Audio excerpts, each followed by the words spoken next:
Fyodor Dostoevsky, an honest thief. One morning, just as I was about to set off to my office, Agrafena, my cook, washerwoman, and housekeeper, came in to me and, to my surprise, entered into conversation. She had always been such a silent, simple creature that, except her daily inquiry about dinner, she had not uttered a word for the last 6 years. I, at least, had heard nothing else from her. "Here I have come in to have a word with you, sir," she began abruptly. "You really ought to let the little room." "Which little room?" "Why, the one next the kitchen, to be sure." "What for?" "What for? Why, because folks do take in lodgers, to be sure." "But who would take it?" "Who would take it?" "Why, a lodger would take it, to be sure." "But, my good woman, one could not put a bedstead in it. There wouldn't be room to move. Who could live in it?" "Who wants to live there, as long as he has a place to sleep in? Why, he would live in the window." "In what window?" "In what window? As though you didn't know. The one in the passage, to be sure. He would sit there, sewing or doing anything else. Maybe he would sit on a chair, too. He's got a chair, and he has a table, too. He's got everything." "Who is he, then?" "Oh, a good man, a man of experience. I will cook for him, and I'll ask him 3 rubles a month for his board and lodging." After prolonged efforts, I succeeded at last in learning from Agrafena that an elderly man had somehow managed to persuade her to admit him into the kitchen as a lodger and boarder. Any notion Agrafena took into her head had to be carried out. If not, I knew she would give me no peace. When anything was not to her liking, she at once began to brood, and sank into a deep dejection that would last for a fortnight or 3 weeks. During that period my dinners were spoiled, my linen was mislaid, my floors went unscrubbed. In short, I had a great deal to put up with. I had observed long ago that this inarticulate woman was incapable of conceiving a project, of originating an idea of her own. But if anything like a notion or a project was by some means put into her feeble brain, to prevent its being carried out meant, for a time, her moral assassination.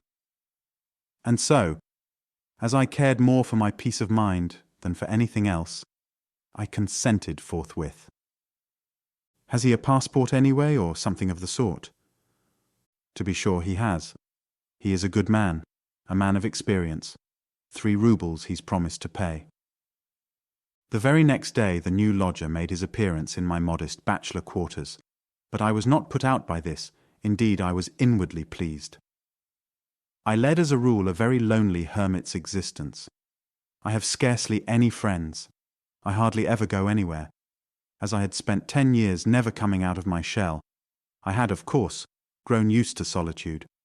But another 10 or 15 years or more of the same solitary existence, with the same Agrafena, in the same bachelor quarters, was in truth a somewhat cheerless prospect. And therefore a new inmate, if well behaved, was a heaven-sent blessing. Agrafena had spoken truly.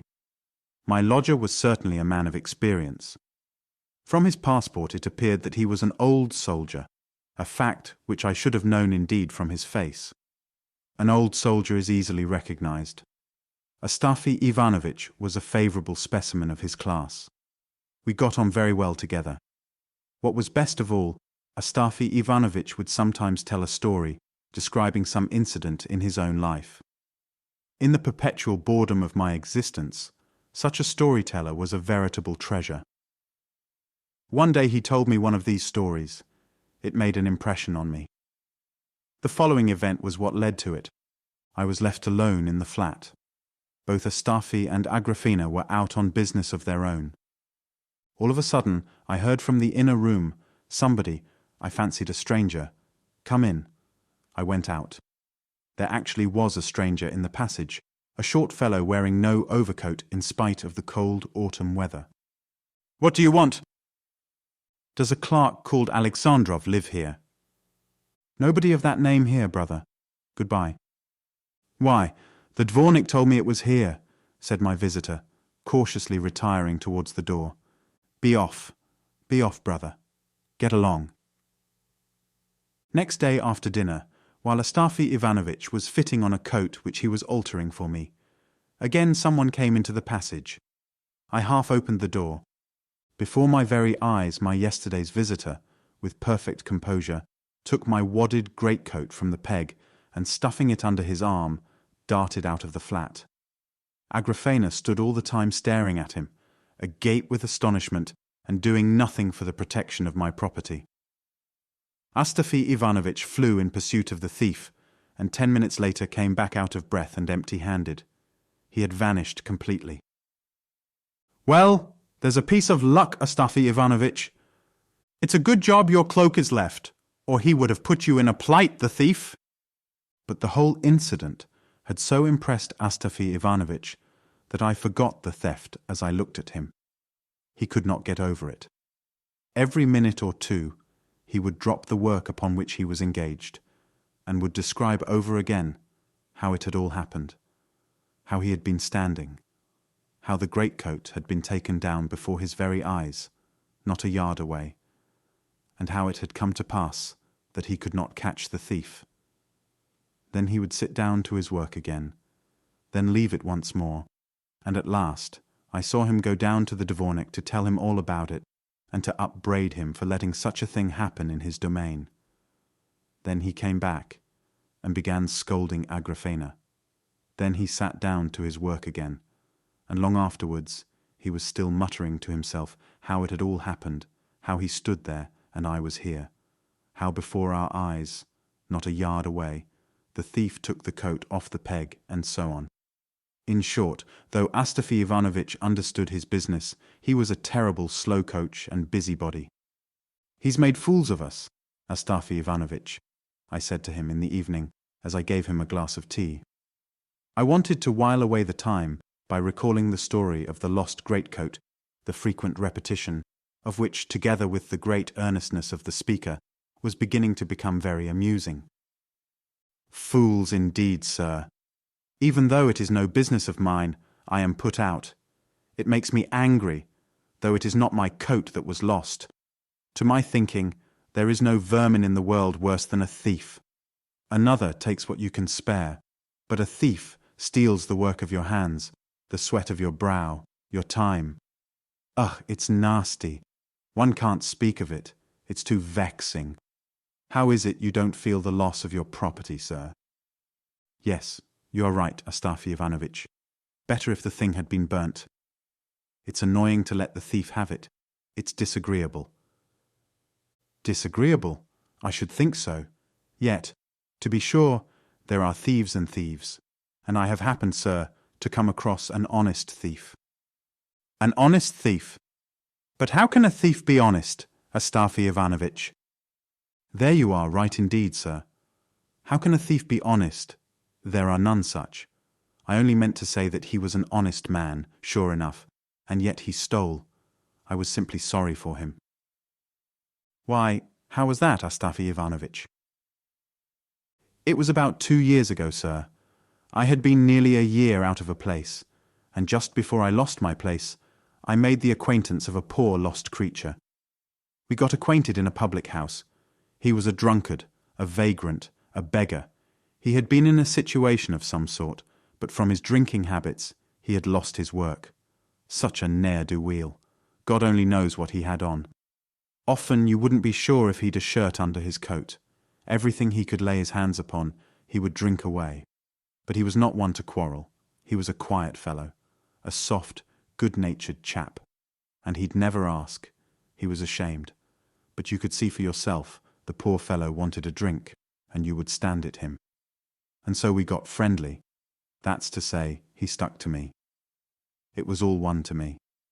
And what a man he was, to be sure. Like a little dog he would follow me. Wherever I went, there he would be. And all that after our first meeting, and he as thin as a thread paper. At first it was, let me stay the night. Well, I let him stay. I looked at his passport too. The man was all right. Well, the next day it was the same story, and then the third day he came again and sat all day in the window and stayed the night. Well, thinks I. He is sticking to me. Give him food and drink and shelter at night too. Here am I, a poor man, and a hanger-on to keep as well. And before he came to me, he used to go in the same way to a government clerk's. He attached himself to him. They were always drinking together. But he, through trouble of some sort, drank himself into the grave. My man was called Emelian Ilyich. I pondered and pondered what I was to do with him. To drive him away, I was ashamed.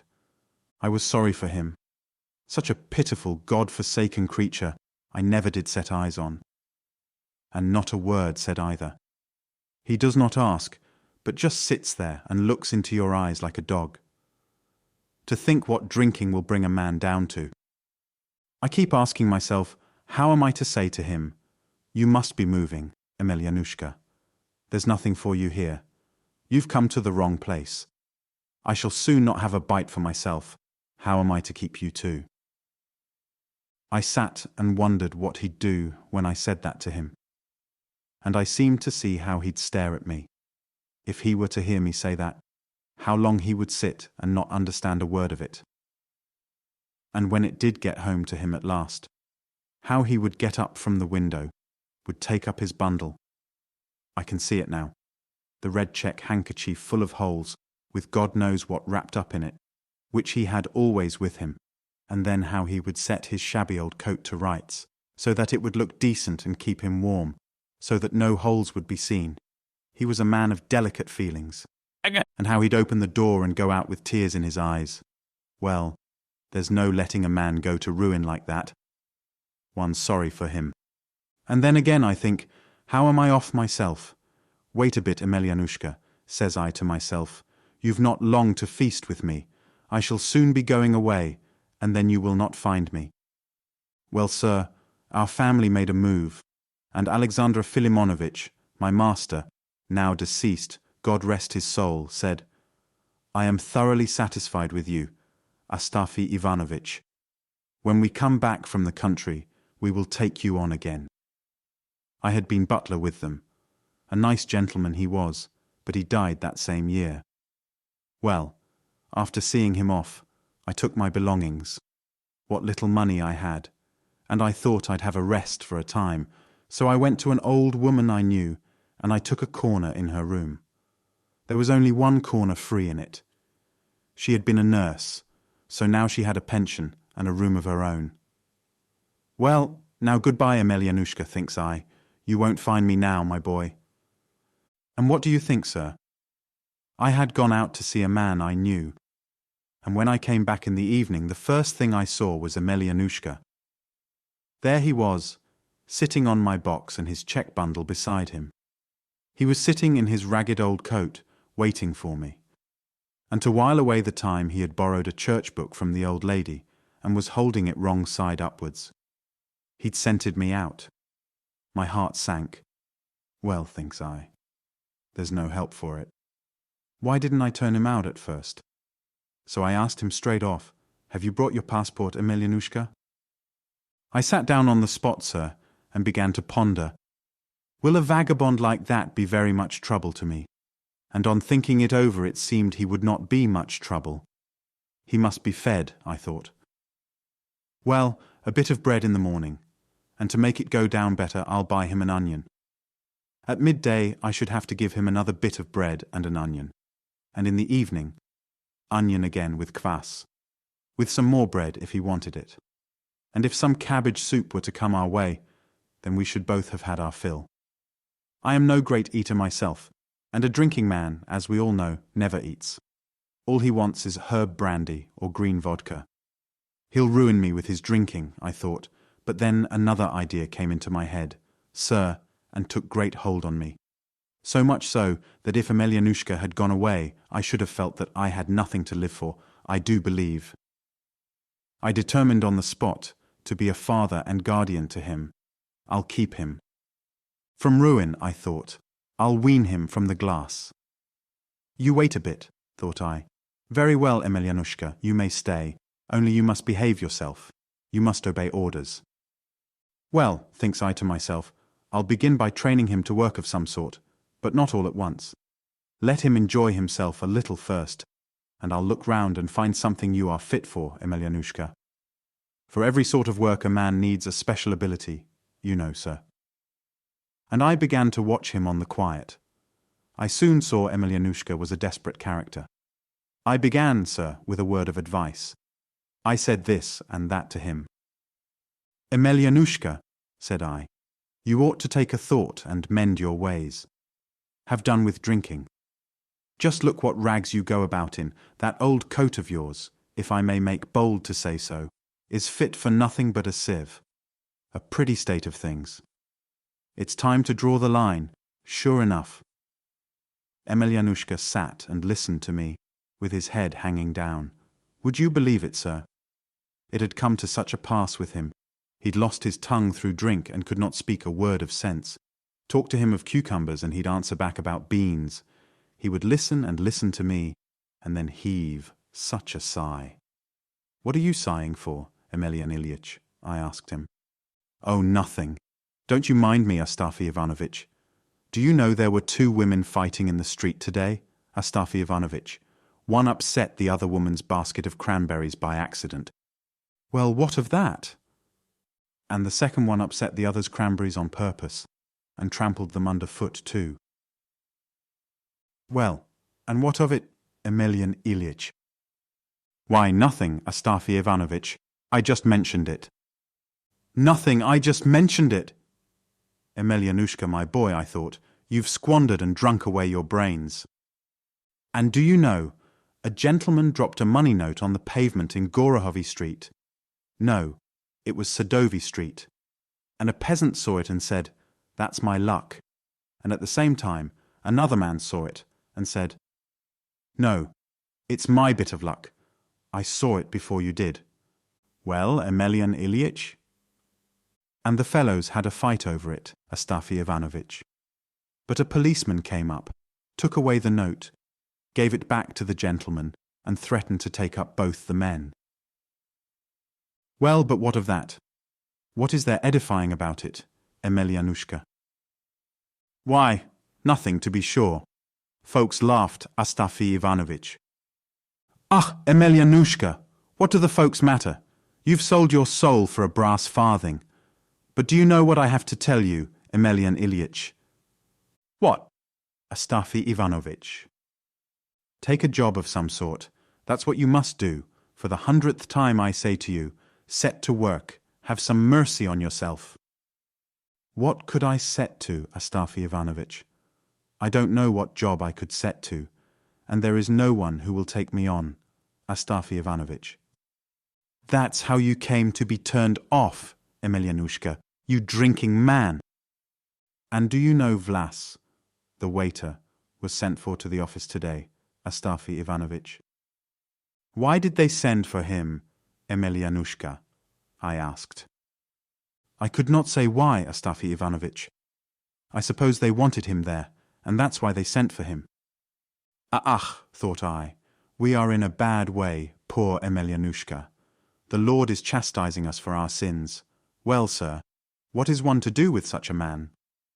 But a cunning fellow he was, and no mistake. He'd listen and listen to me, but at last I suppose he got sick of it. As soon as he sees I am beginning to get angry, he'd pick up his old coat, and out he'd slip and leave no trace. He'd wander about all day and come back at night drunk. Where he got the money from, the Lord only knows. I had no hand in that. No, said I. Emelian Ilyich, you'll come to a bad end. Give over drinking. Mind what I say now. Give it up. Next time you come home in liquor, you can spend the night on the stairs. I won't let you in. After hearing that threat, Emelianushka sat at home that day and the next. But on the third, he slipped off again. I waited and waited. He didn't come back. Well, at least I don't mind owning. I was in a fright, and I felt for the man too. What have I done to him? I thought, I've scared him away. Where's the poor fellow going to now? He'll get lost maybe. Lord have mercy upon us. Night came on. He did not come. In the morning I went out into the porch.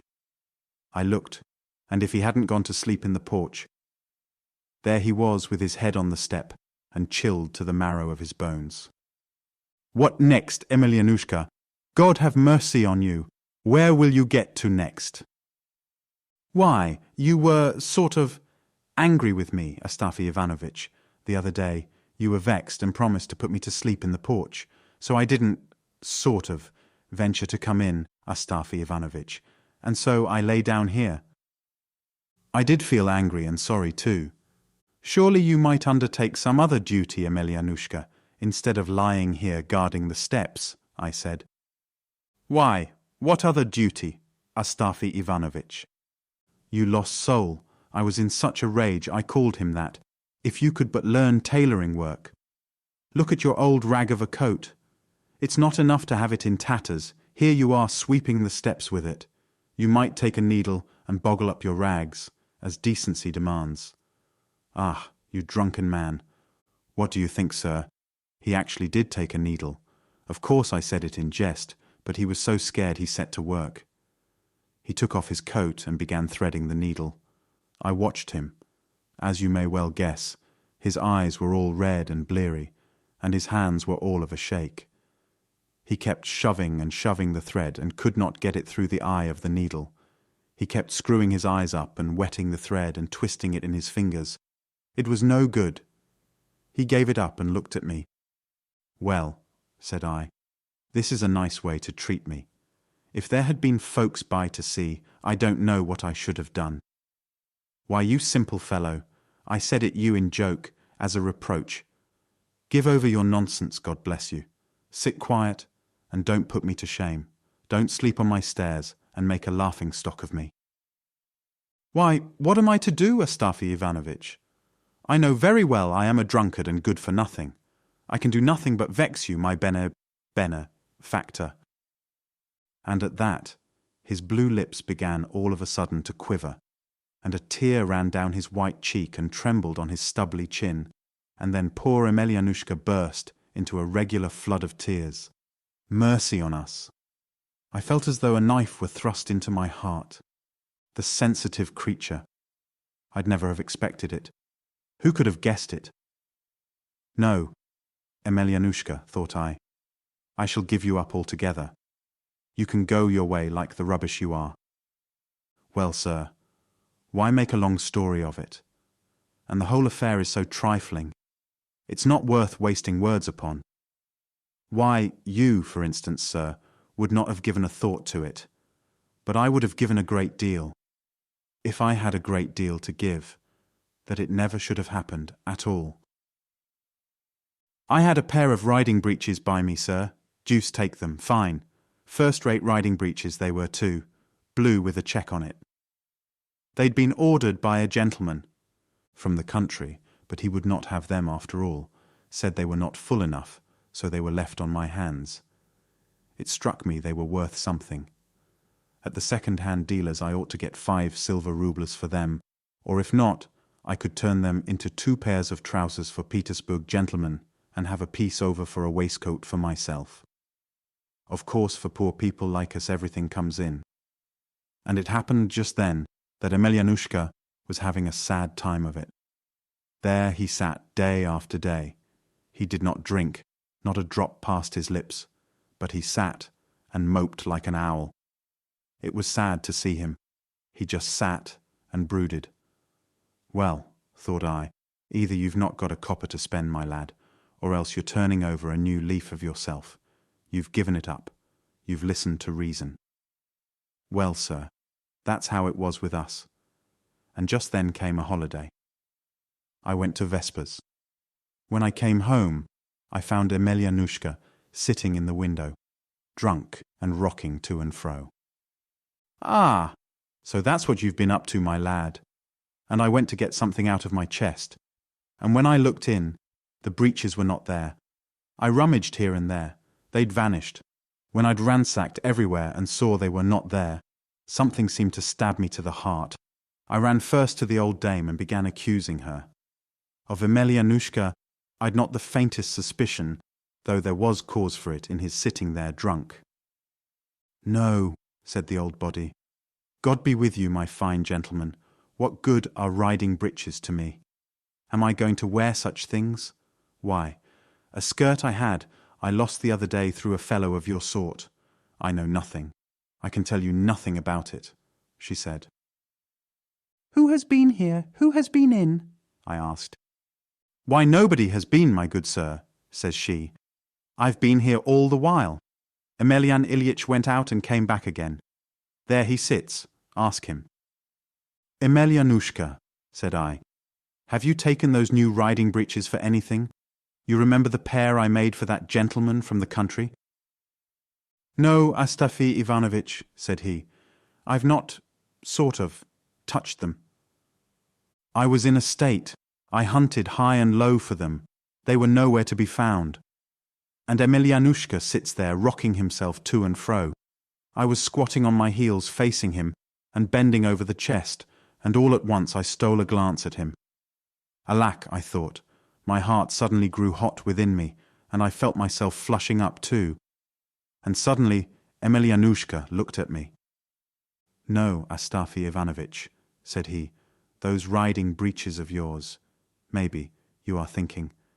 Maybe I took them, but I never touched them. But what can have become of them, Emelyan Ilyitch? No, Astafy Ivanovitch, said he, I've never seen them. Why, Emelyan Ilyitch, I suppose they've run off of themselves, eh?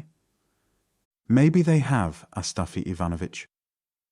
When I heard him say that, I got up at once, went up to him, lighted the lamp and sat down to work to my sewing. I was altering a waistcoat for a clerk who lived below us. And wasn't there a burning pain and ache in my breast? I shouldn't have minded so much if I had put all the clothes I had in the fire. Emelyanushka seemed to have an inkling of what a rage I was in. When a man is guilty, you know, sir, he scents trouble far off, like the birds of the air before a storm. Do you know what, Astafy Ivanovitch? Emelyanushka began, and his poor old voice was shaking as he said the words. Antip Prohoritch, the apothecary, married the coachman's wife this morning, who died the other day. I did give him a look, sir, a nasty look it was. Emelyanushka understood it too. I saw him get up, go to the bed, and begin to rummage there for something. I waited. He was busy there a long time and kept muttering all the while. No, not there. Where can the blessed things have got to? I waited to see what he'd do. I saw him creep under the bed on all fours. I couldn't bear it any longer. What are you crawling about under the bed for, Emelyan Ilyitch? Said I. Looking for the breeches, Astafy Ivanovitch. Maybe they've dropped down there somewhere. Why should you try to help a poor simple man like me, said I, crawling on your knees for nothing, sir? I called him that in my vexation. Oh, never mind, Astafy Ivanovitch, I'll just look. They'll turn up maybe somewhere. Said I. Look here, Emelyan Ilyitch. What is it, Astafy Ivanovitch? Said he. Haven't you simply stolen them from me like a thief and a robber, in return for the bread and salt you've eaten here? Said I. I felt so angry, sir, at seeing him fooling about on his knees before me. No, Astafy Ivanovitch. And he stayed lying, as he was on his face under the bed. A long time he lay there, and then at last crept out. I looked at him, and the man was as white as a sheet. He stood up, and sat down near me in the window, and sat so for some 10 minutes. No, Astafy Ivanovitch, he said, and all at once he stood up and came towards me, and I can see him now. He looked dreadful. No, Astafy Ivanovitch, said he, I never touched your breeches. He was all of a shake, poking himself in the chest with a trembling finger, and his poor old voice shook so that I was frightened, sir, and sat as though I was rooted to the window seat. Well, Emelyan Ilyitch, said I, as you will, forgive me if I, in my foolishness, have accused you unjustly. As for the breeches, let them go hang. We can live without them. We've still our hands, thank God. We need not go thieving or begging from some other poor man. We'll earn our bread. Emelyanushka heard me out and went on standing there before me. I looked up, and he had sat down. And there he sat all the evening without stirring. At last, I lay down to sleep. Emelianushka went on sitting in the same place. When I looked out in the morning, he was lying curled up in his old coat on the bare floor. He felt too crushed, even to come to bed. Well, sir, I felt no more liking for the fellow from that day. In fact, for the first few days, I hated him. I felt, as one may say, as though my own son had robbed me and done me a deadly hurt. Ach, thought I, Emelianushka, Emelianushka. And Emelianushka, sir, went on drinking for a whole fortnight without stopping. He was drunk all the time, and regularly besotted. He went out in the morning and came back late at night, and for a whole fortnight I didn't get a word out of him. It was as though grief was gnawing at his heart, or as though he wanted to do for himself completely. At last he stopped. He must have come to the end of all he'd got, and then he sat in the window again. I remember he sat there without speaking for 3 days and 3 nights. All of a sudden I saw that he was crying. He was just sitting there, sir, and crying like anything, a perfect stream, as though he didn't know how his tears were flowing. And it's a sad thing, sir, to see a grown-up man, and an old man too, crying from woe and grief. "What's the matter, Emelianushka?" said I. He began to tremble so that he shook all over. I spoke to him for the first time since that evening. "Nothing, Astafy Ivanovitch." "God be with you, Emelianushka. What's lost is lost. Why are you moping about like this?" I felt sorry for him. "Oh, nothing, Astafy Ivanovitch, it's no matter. I want to find some work to do, Astafy Ivanovitch." "And what sort of work, pray, Emelianushka?" "Why, any sort. Perhaps I could find a situation such as I used to have. I've been all ready to ask Fyodor Ivanitch. I don't like to be a burden on you, Astafy Ivanovitch. If I can find a situation, Astafy Ivanovitch, then I'll pay it you all back and make you a return for all your hospitality." "Enough, Emelianushka, enough. Let bygones be bygones, and no more to be said about it. Let us go on as we used to do before." "No, Astafy Ivanovitch, you maybe think, but I never touched your riding breeches." "Well, have it your own way. God be with you, Emelianushka." "No, Astafy Ivanovitch, I can't go on living with you. That's clear. You must excuse me, Astafy Ivanovitch." "Why, God bless you, Emelian Ilyitch, who's offending you and driving you out of the place. Am I doing it?" "No. It's not the proper thing for me to live with you like this, Astafy Ivanovitch. I'd better be going." He was so hurt it seemed he stuck to his point. I looked at him, and sure enough, up he got and pulled his old coat over his shoulders. "But where are you going, Emelian Ilyitch? Listen to reason. What are you about? Where are you off to?" "No, goodbye, Astafy Ivanovitch, don't keep me now." And he was blubbering again. "I'd better be going. You're not the same now." "Not the same as what?" "I am the same. But you'll be lost by yourself like a poor helpless babe. Emelian Ilyitch." "No, Astafy Ivanovitch. When you go out now, you lock up your chest, and it makes me cry to see it, Astafy Ivanovitch. You'd better let me go, Astafy Ivanovitch, and forgive me all the trouble I've given you while I've been living with you." Well, sir, the man went away. I waited for a day. I expected he'd be back in the evening. No. Next day no sign of him, nor the third day either. I began to get frightened. I was so worried I couldn't drink, I couldn't eat, I couldn't sleep. The fellow had quite disarmed me. On the 4th day I went out to look for him. I peeped into all the taverns, to inquire for him. But no, Emelianushka was lost. "Have you managed to keep yourself alive, Emelianushka?" I wondered. "Perhaps he is lying dead under some hedge, poor drunkard, like a sodden log." I went home more dead than alive. Next day I went out to look for him again, and I kept cursing myself that I'd been such a fool as to let the man go off by himself. On the 5th day, it was a holiday, in the early morning. I heard the door creak. I looked up, and there was my Emelianushka coming in. His face was blue, and his hair was covered with dirt, as though he'd been sleeping in the street. He was as thin as a match. He took off his old coat, sat down on the chest, and looked at me. I was delighted to see him, but I felt more upset about him than ever. For you see, sir, if I'd been overtaken in some sin, as true as I am here, sir, I'd have died like a dog before I'd have come back. But Emelianushka did come back, and a sad thing it was, sure enough, to see a man sunk so low. I began to look after him, to talk kindly to him, to comfort him. "Well, Emelianushka," said I am glad you've come back. Had you been away much longer, I should have gone to look for you in the taverns again today. Are you hungry?" "No, Astafy Ivanovitch."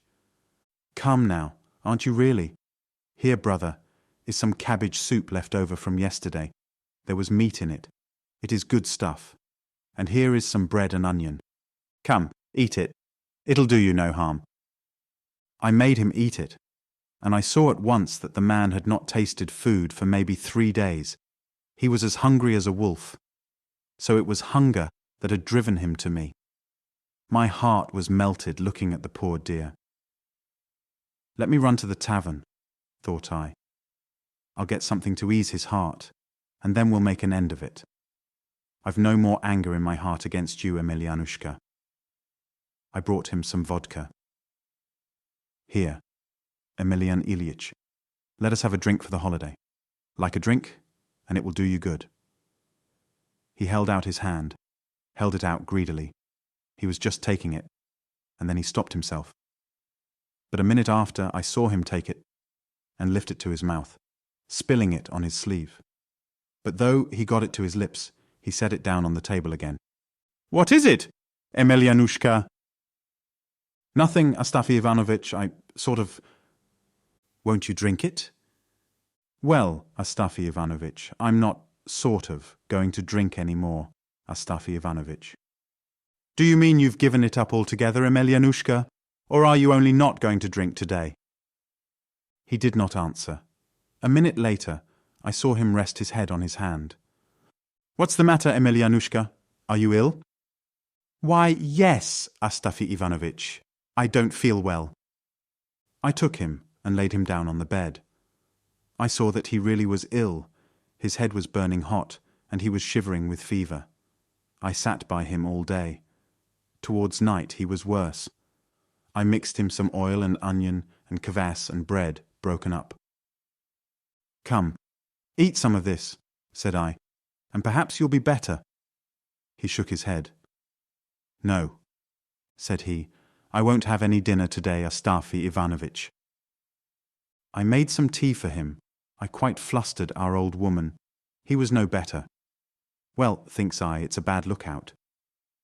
The third morning I went for a medical gentleman. There was one I knew living close by, Kostopravov by name. I'd made his acquaintance when I was in service with the Bozomyagins. He'd attended me. The doctor come and looked at him. "He's in a bad way," said he. "It was no use sending for me, but if you like I can give him a powder." Well, I didn't give him a powder. I thought that's just the doctor's little game. And then the 5th day came. He lay, sir, dying before my eyes. I sat in the window with my work in my hands. The old woman was heating the stove. We were all silent. My heart was simply breaking over him, the good-for-nothing fellow. I felt as if it were a son of my own I was losing. I knew that Emelianushka was looking at me. I'd seen the man all the day long making up his mind to say something and not daring to. At last I looked up at him. I saw such misery in the poor fellow's eyes. He had kept them fixed on me. But when he saw that I was looking at him, he looked down at once. "Astafy Ivanovitch." "What is it, Emelianushka?" "If you were to take my old coat to a second-hand dealer's, how much do you think they'd give you for it, Astafy Ivanovitch?" There's no knowing how much they'd give. Maybe they would give me a ruble for it, Emelian Ilyich. But if I had taken it, they wouldn't have given a farthing for it, but would have laughed in my face for bringing such a trumpery thing. I simply said that to comfort the poor fellow, knowing the simpleton he was. But I was thinking, Astafy Ivanovitch, they might give you 3 rubles for it.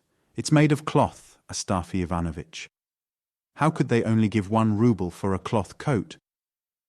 I don't know, Emelian Ilyich, said I.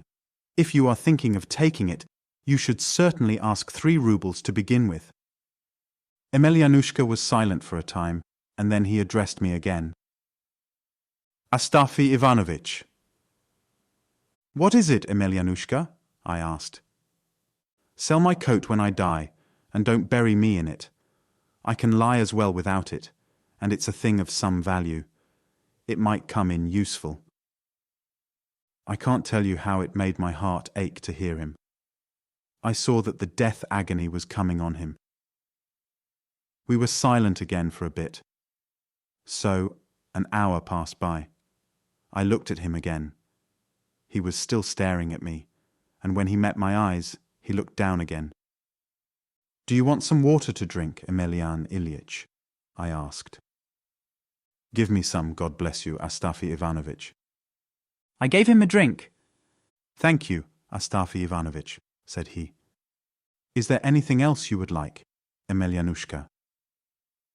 No, Astafy Ivanovitch, there's nothing I want, but I sort of... What? I only... What is it, Emelianushka? Those riding breeches, it was sort of I who took them, Astafy Ivanovitch. Well, God forgive you, Emelianushka, said I.